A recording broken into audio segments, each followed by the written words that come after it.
leaving money on the table in negotiations or not asking for those promotions, or companies not having the structure set up in place to support them.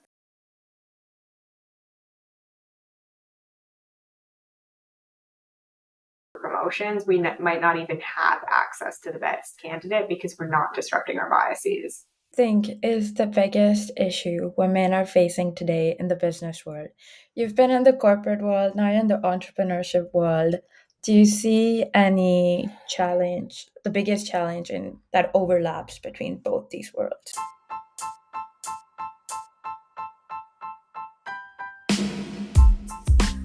Welcome back to another episode of Flipping Founders. My name is Khushi Sethi, and I'm really excited for you all to see the next episode. I hope you find it helpful. Enjoy the show. I am thrilled to welcome both of you, Jillian and Sophie, to Flipping Founders. Just to kick things off, do you want to give a bit of an background about yourself? Do you want to share some background about yourself and your journey? Yeah, I can go first. So I'm Sophie. I'm one of the co-founders of the Thoughtful Co. And I started my career in structural engineering. So definitely a pretty male-dominated space. And a lot of my experiences in my early career, I was really seeking to find mentorship from other women who were in engineering and also just peer support. So I had a real focus on building community because I wasn't finding it within the workplace all the time, at least from a gendered perspective. So that led me in 2018 to co-found the nonprofit Women in Consulting Engineering, or WCE Vancouver, which is a nonprofit community that builds inclusion for women working in the engineering space. And that really led me to focus on gender inclusive policies. I was working on some of those initiatives within the organizations I was at, establishing employer resource groups, but realizing there was lots of women who were seeking more support within their workplaces. And then also a lot of employers that were starting to ask important questions, wanting to recruit and retain more women, but not always sure how. So I think a really important moment that was very positive, but needing some additional support. So a big part of why I co-founded the Thoughtful Co with Jillian was to support more employers in more industries and regions, building more inclusive workplaces. That's lovely. And Jillian? Yeah, so my name's Jillian, also co-founder of the Thoughtful Co. And I've spent my career in executive compensation, which is kind of a niche field, but started off in consulting in Toronto, essentially working with board of directors to help them figure out how to pay their top executive teams, which is a lot of longer term equity compensation structures, things like that. And then after that, I led compensation at Aritzia, and most recently was at Lululemon, where I led the global equity and executive compensation teams. And what really led me to co-found the Thoughtful Co is just seeing so many women leaving money on the table in negotiations or not asking for those promotions, or companies not having the structure set up in place to support them. So now love working at the Thoughtful Co to support individual women in negotiating, as well as supporting companies in building more equitable structures.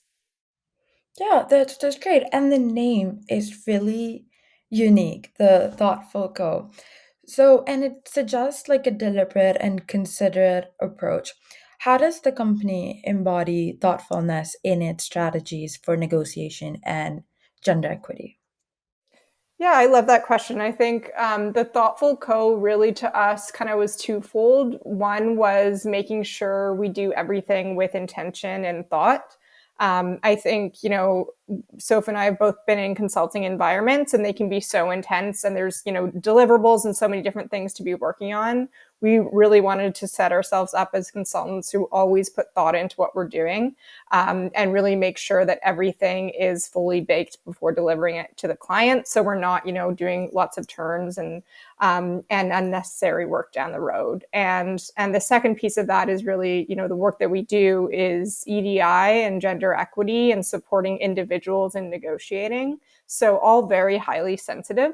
And really important to be thoughtful with our clients, make sure, we're giving them the absolute best advice that we can, both from a company perspective on their gender equity journeys, but also from an individual perspective, knowing how heightened and intense those situations are. So that's kind of how it formed, and it actually guides a lot of our decisions within the company, making sure everything has thought and intention behind it, and we're not just doing things for no reason. Yeah, no, that's great. And can you share any key moments or visualizations in your journey with, the thoughtful coach, just starting that and now where you are, that reaffirm the importance of your mission from time to time? Any experiences? Yeah, I think there's lots of different ones that jump to mind. I think so much of what we do is so founded in making sure that women are empowered to be successful within the workplace and hold their share of the wealth from an equitable perspective. So, what really jumps out in terms of impactful experiences, I think so often when we work with our clients on the individual consulting side, it's so powerful to see individuals negotiate for the compensation they deserve and see that direct return. It's so empowering and really exciting. We get, really invested in those outcomes, which I love so much. And often we work with clients who've never negotiated before, regardless of their level of career. So it means so much to have that important discussion. And then I think another piece as well is just meeting women in other industries as well, and employers in other industries who are asking those important questions. I think when I started my career wasn't that long ago, about 8 or 9 years, but I've already seen so much change. People weren't having a lot of these conversations around equity, diversity, and inclusion in the workplace, and all of a sudden we're seeing employers in maybe very male-dominated industries or highly uniform environments really invested in building more inclusive workplaces. And that is new in lots of ways. So I think it's really exciting to see that and hear from people who might be having these conversations for the first time but are excited to keep learning. No, that's amazing. And I think for them also it would be pretty nice to have just like a company that supports them and two founders who've kind of been where they've been, who're just out there to support them, and they don't have to kind of tackle this situation alone. And it can be a very difficult situation.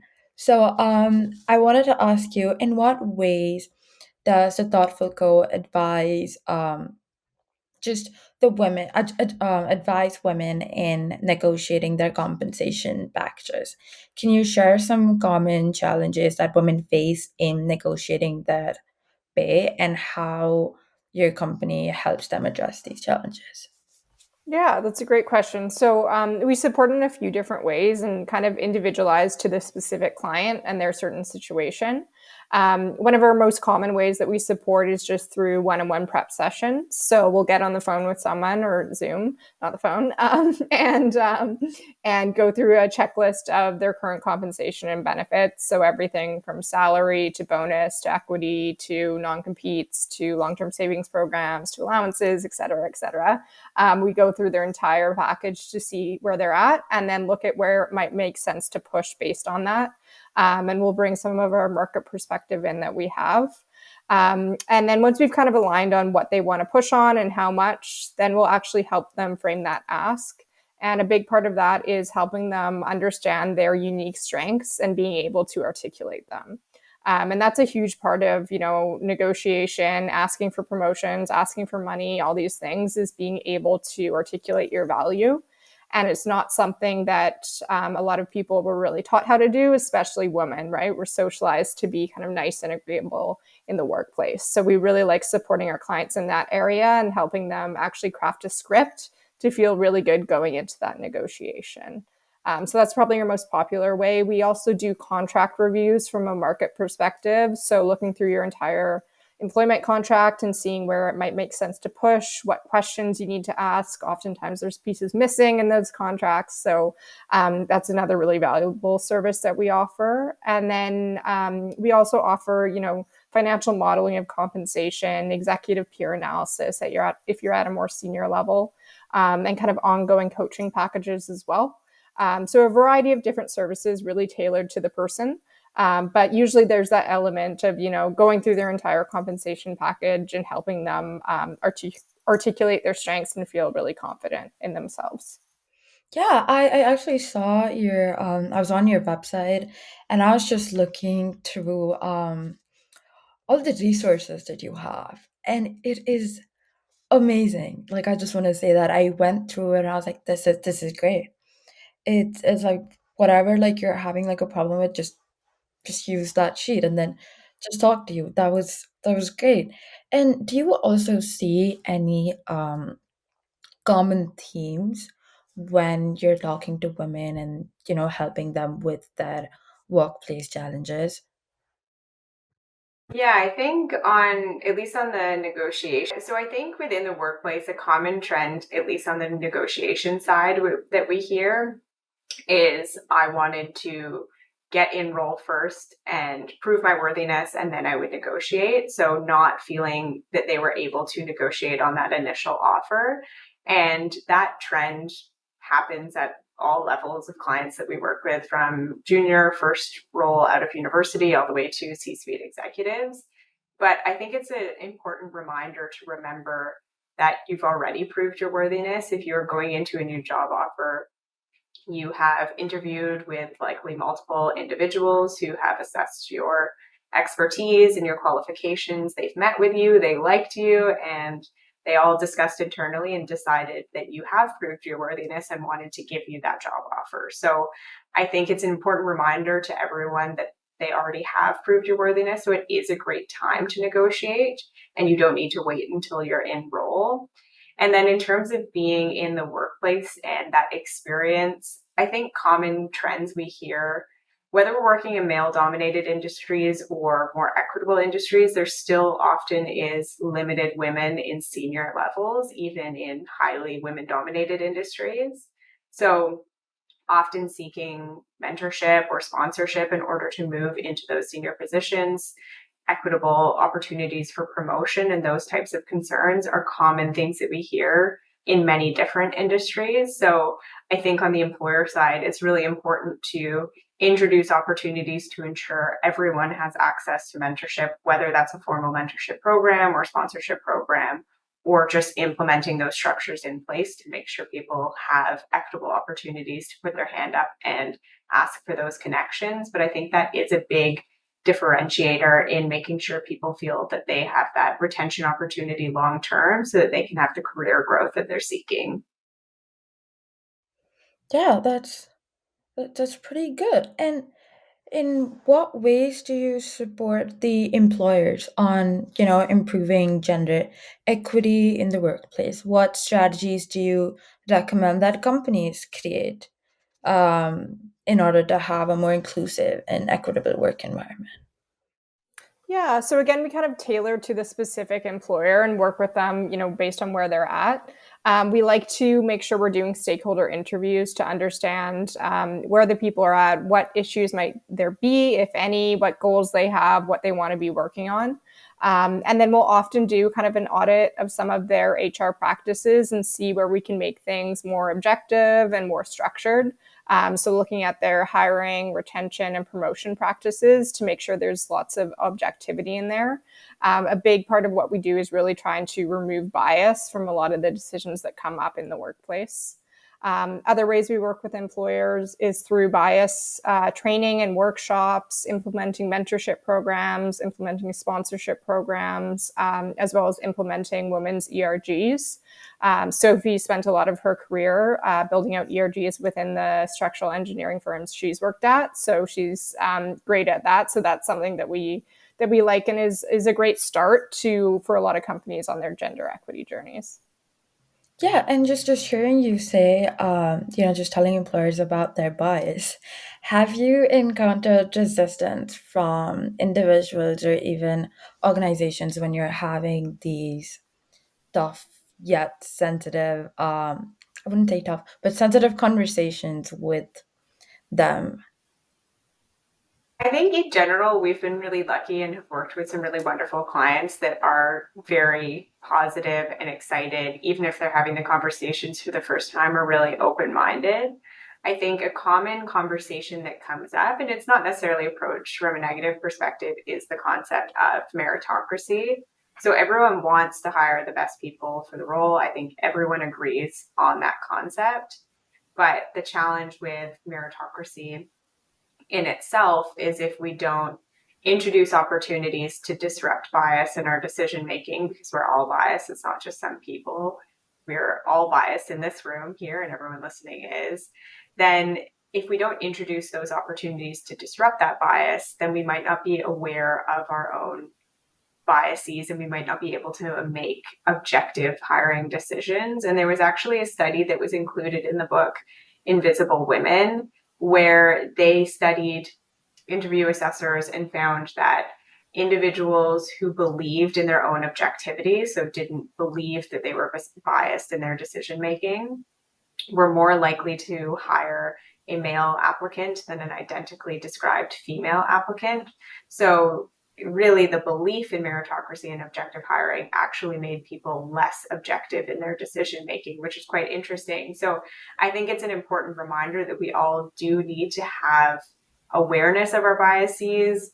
We all experience those. And if there's uniformity in a group of people making decisions, those biases will complement each other. So if we have a diverse team, that's much easier because the biases will tend to contradict each other, allowing those individuals to make more objective decisions. But I think that is a common trend because at the heart of it, we do all want to hire the best person for the role.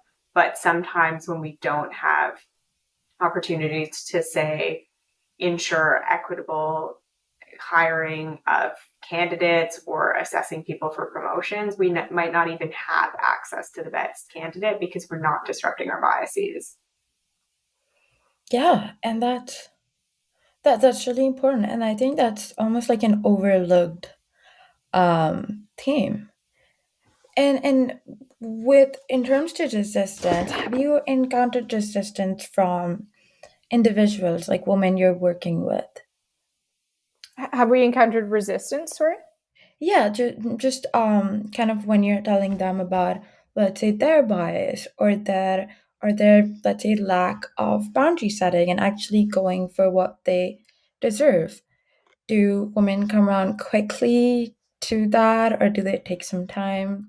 What's the process like? What's the process and usually your experience with clients? Yeah, that's a great question. I think, most of our clients that we work with kind of have some awareness that on an underlying level that they're maybe not advocating for themselves like they should be, or, they may be, very senior and have never negotiated before. So they kind of, I think, most of our clients when they come to work with us, they're kind of ready, but just want that extra push to actually, help them feel confident. And our one of our biggest things in working with individuals is we never want to push people outside of their comfort zones. That's not our role, right? We always want people to feel comfortable and happy and build really strong relationships with their leaders, and not feel like they're putting themselves in a tough position in any way. But we also want to make sure they are getting paid what they deserve and getting the promotion when they deserve it as well. So we see our role really as, providing that market context, that gut check that what you're asking for is appropriate, and that reflection of all the value that you add. So often our clients will talk about their strengths and we're blown away and we reflect that back to them. And then they're like, whoa, I am doing a lot. So we never want to, push people outside of their comfort zone. But we also know women do ask for and expect for lower compensation than men do. So we always like to share that stat. So often people will have a number that they pick to ask for, and it'll just be a little bit low. So we like to push people a little bit on that, and then the first time they negotiate, it gets easier, and so on and so on. So yeah, I think a lot of our clients respond really positively, but there is, always an element of fear of negotiating or advocating for yourself because it is a scary thing to do. Yeah, no, definitely. And when you mentioned that even women in senior positions are kind of hesitant to, have that conversation. It's important that they get the help and support they need to have that important conversation and get kind of the compensation that they deserve. And when it comes to employers, what strategies do you kind of tell them to work on? How can they encourage women in their organizations to advocate for themselves, speak up, and just kind of get what they deserve? Yeah, we always like when we work with employers to found our recommendations in a guiding purpose. And so, whether that purpose is a specific goal, so we're targeting a certain representation of women at a certain level in a certain time, or if it's more just increasing representation of women at a board level, for example, we like to have some guiding principle because it can help prioritize where they want to focus energy on, because there's always so many different things that you can do, but being able to have a specific goal that you're trying to achieve can help focus you. I think as well, then once we make recommendations for programs that they might implement, so whether it's a mentorship program, a sponsorship program, or an employee resource group, or looking at their policies and programs and inclusivity and accessibility within those, then making sure that we assign metrics to measure the impact of the changes. Because if you're taking the time to implement resources to make positive change, you want to make sure that you're getting the return on that. But making sure that they're able to implement metrics to measure the impact of the individual programs as well is so important, so that they can ensure they're making that long-term change. So I think guiding in purpose for one, and then assigning those metrics, making sure that what you're putting in is giving you that resource out. And then also, I think a big piece is just looking at opportunities to make sure that working environments are inclusive, accessible, and engaging. Everyone wants to show up to work feeling that they belong, that they're empowered to share their perspectives. And so I think establishing inclusion in that workplace is really important. So looking at culture and those opportunities can be really significant. Yeah, and yeah, I was wondering if there are sort of industries or sectors where you've seen more progress in achieving pay equity than others. Yeah, that's a really good question. And I would say, from our individual clients' perspective, I actually feel like we work with a lot of clients in male-dominated industries. So a lot in tech, where we do know there is a big gender pay gap. A lot in finance, a lot of in engineering, construction. So we support a lot where there is that larger pay gap. But even in the industries where it's less, like retail, and consumer technology, that kind of thing, we still definitely need to support women. And I think we always reference this report that came out, the Lean In and McKinsey Women in the Workplace report that they do every year. One of their big kind of pieces that came out of it was how important that manager level is for pay equity, but also promotions. They're talking about the broken rung. So I think the stat is at that manager level, about 60% are men and 40% are women. So at each subsequent level, there's less and less women to promote, which really brings us to less and less gender equity and pay equity at the top. So we always like to think about, from a level perspective, how important it is, of course, to help women at all levels of their career, but that manager level is really important to make sure we're advocating for ourselves, negotiating, asking for those promotions, and hopefully we'll be in a place where we don't have to do that as women, and our companies and organizations have structures in place set up to limit that bias. But right now, I think we do need to be pushing maybe a little bit more at those levels. Yeah, I definitely agree. And looking ahead, what is your vision for the future of the Thoughtful Go? How do you hope to see the company's mission evolve and make a broader impact? Yeah, we'd love to be able to support more women in more regions. Currently, we work with clients across North America and some clients in the UK as well. But ensuring that we have access to support those individuals, often our networks are more local, for example, but making sure that we can support all women in getting the pay that they deserve. And I think on the employer side as well, being able to support more diverse experiences.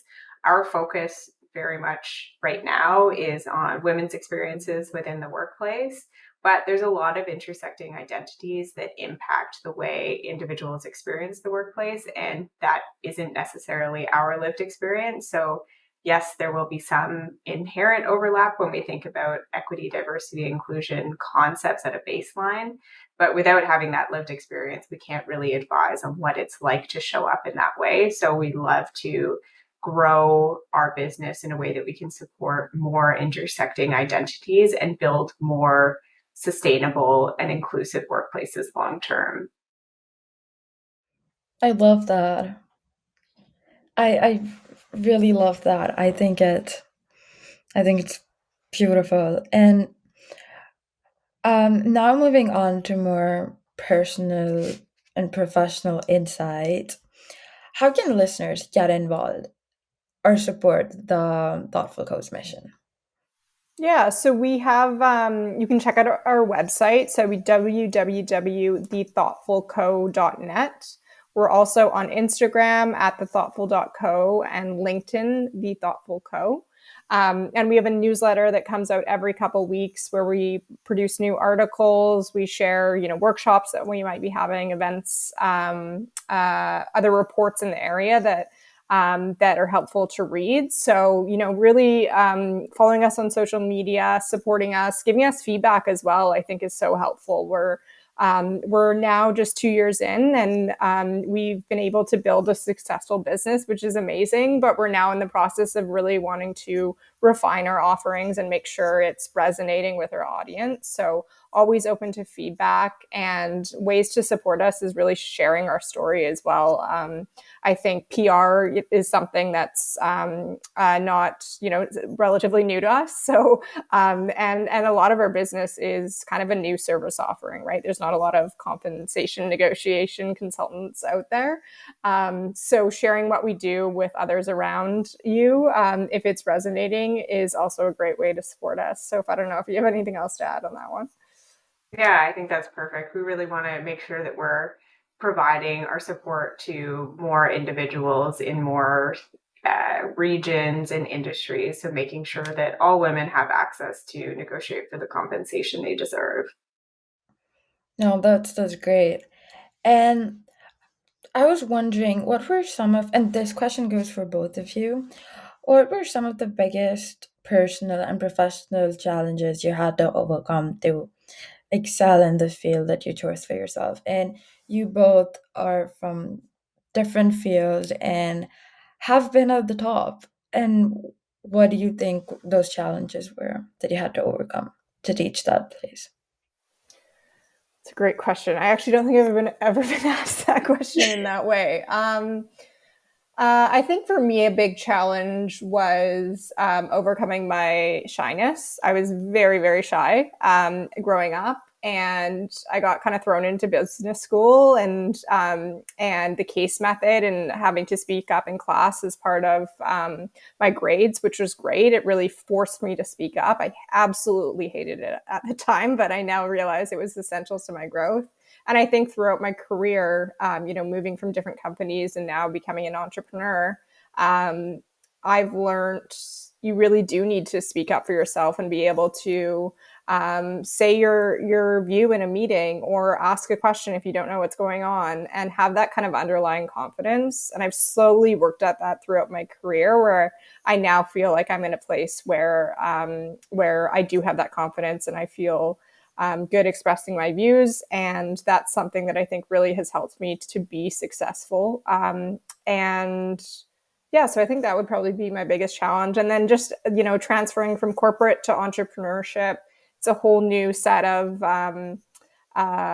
stresses and also a whole new set of successes. And I've really realized I'm built for entrepreneurship. I think it's like I enjoy those stresses much more than the stresses of corporate. But it's definitely been a shift of just having to get used to a different pace of things, having to work on, different parts of the business that I'm not maybe an expert at. Whereas in my corporate career, it was more, I really felt like I knew what I was doing at all times. So that's been a challenge and also a joy of entrepreneurship. Yeah, that's pretty accurate. The stresses of corporate and success of entrepreneurship. Really accurate. Sophie, would you like to go? Yeah, I think for me, a lot of it was around, I think why I'm so passionate around coaching our clients and advocating for themselves is because that was something that was honestly quite difficult for me early in my career. I have such a vivid memory of being at the end of my undergraduate degree, having great grades, doing really well, being top of my class, but really struggling with the job hunt structure because it really meant that you had to reach out to people and go for coffee chats and all those things that as an introvert, but also as someone who wasn't used to advocating for myself was really uncomfortable. I had this perception I will do well, I will get great grades, and someone's going to find me and give me a job. And that was such a shift to realize you do have to put yourself out there. It's awkward, but you get used to it. So I think that has been something that's been such a shift. And now to be in a position where I spend a lot of time meeting all kinds of new people, which was not something that was normal to me before, and presenting, all of which I've gotten more and more comfortable with. So I think that's been a slow growth, but has been something that why I'm so passionate about supporting our clients, because very early in my career, that was a big challenge for me. And then I think also similar to what Jillian said in terms of the transition from corporate to entrepreneurship, I am so risk averse, and I know she can relate as well. And so the idea to leave this really predictable career that was laid out in front of me, engineering is so structured in so many ways, and to go into something so unpredictable, I wouldn't have expected to like it so much. But now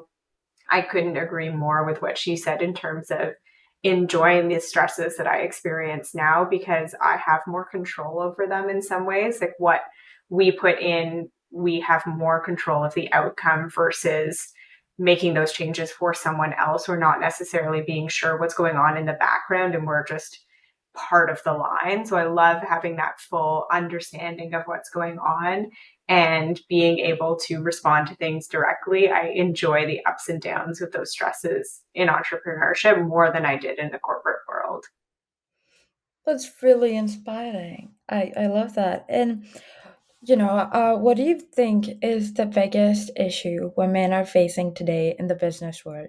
You've been in the corporate world, now you're in the entrepreneurship world. Do you see any challenge, the biggest challenge in that overlaps between both these worlds?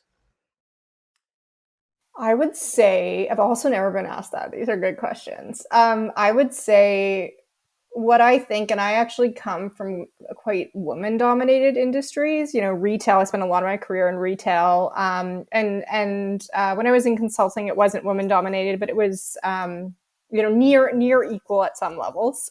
So not male-dominated.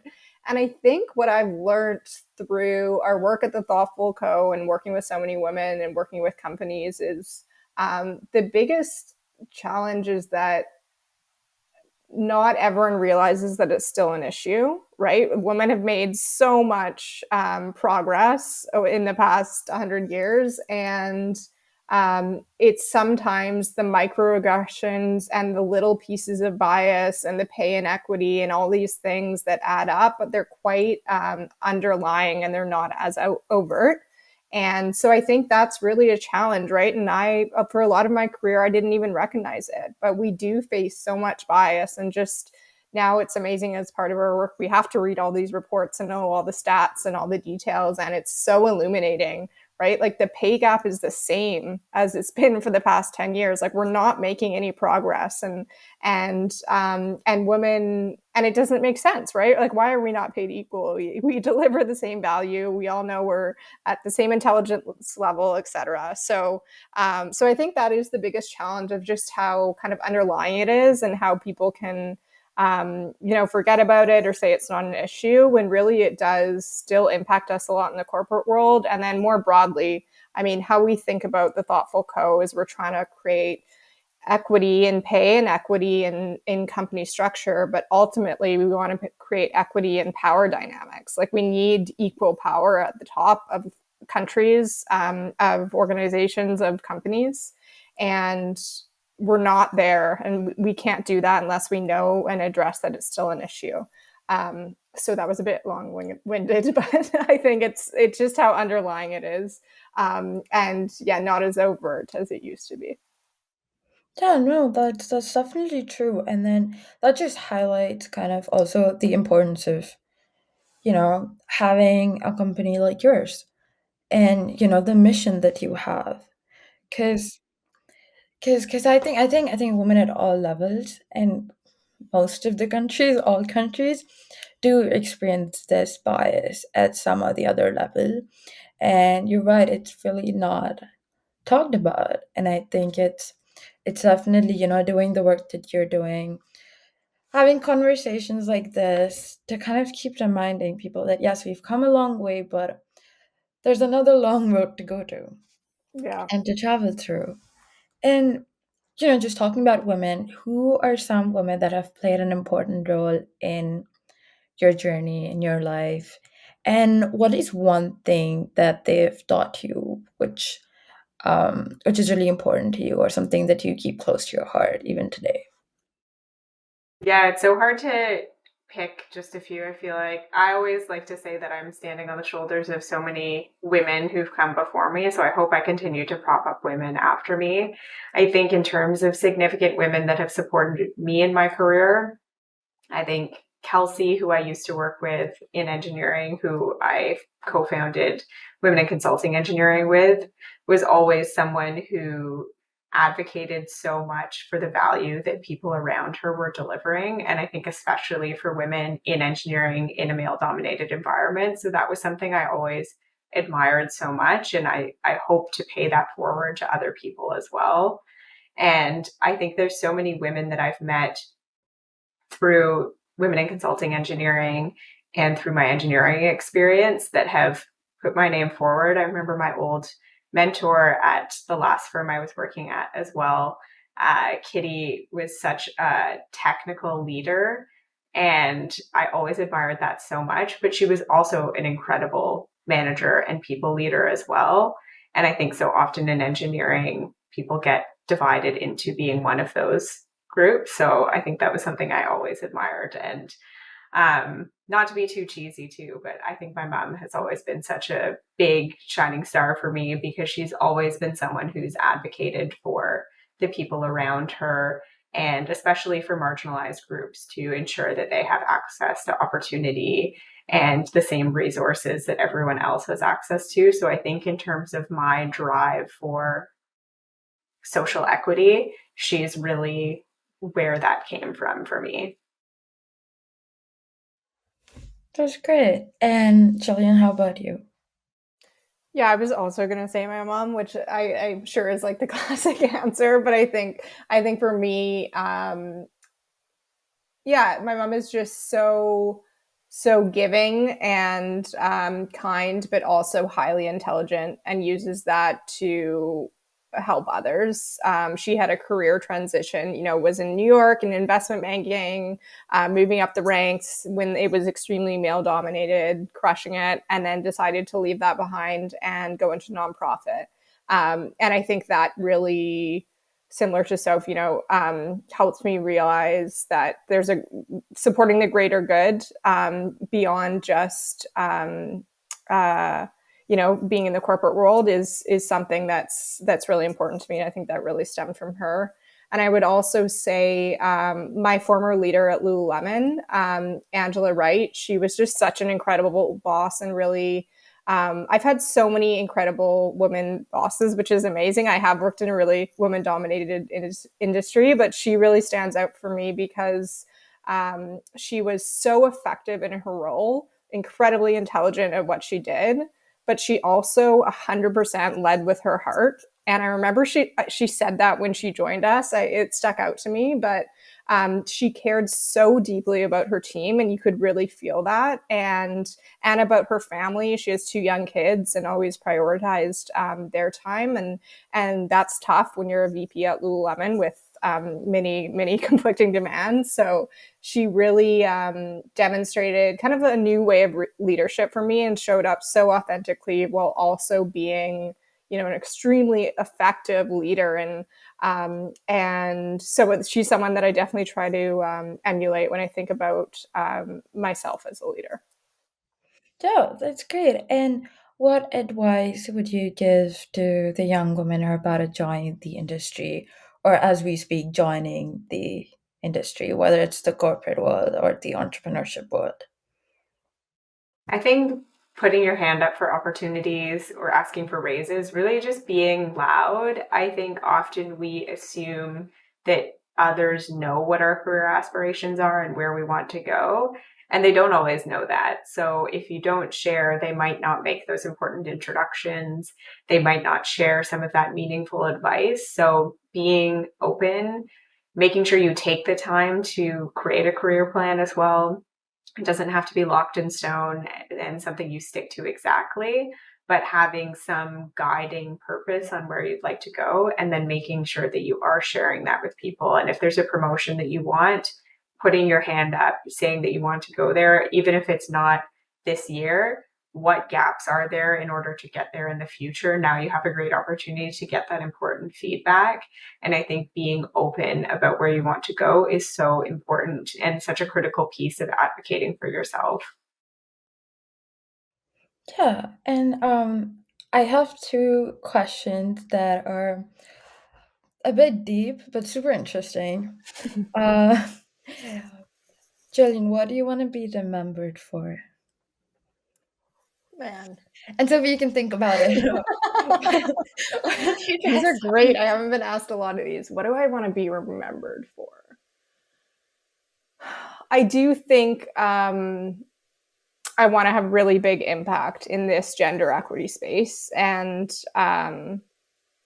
Soph and I are working on our vision and goals for the company and constantly refining that as we grow, as we realize a part of entrepreneurship is refining things. And so I can't say exactly where we'll be in 10, 20, 30, 40 years, but I do want to have a significant impact on making real change in gender equity dynamics in our world. So I think that, and then also I think I want to be remembered for being a support to my close family and friends. I think that's something that I've struggled with throughout my career is work-life balance, prioritizing all the different things. And I feel like I'm finally shifting into a place that I'm really proud of. And I want to stay in that place and have close connections with the people, with my loved ones. So I think from a personal perspective, I hope I'm remembered for that.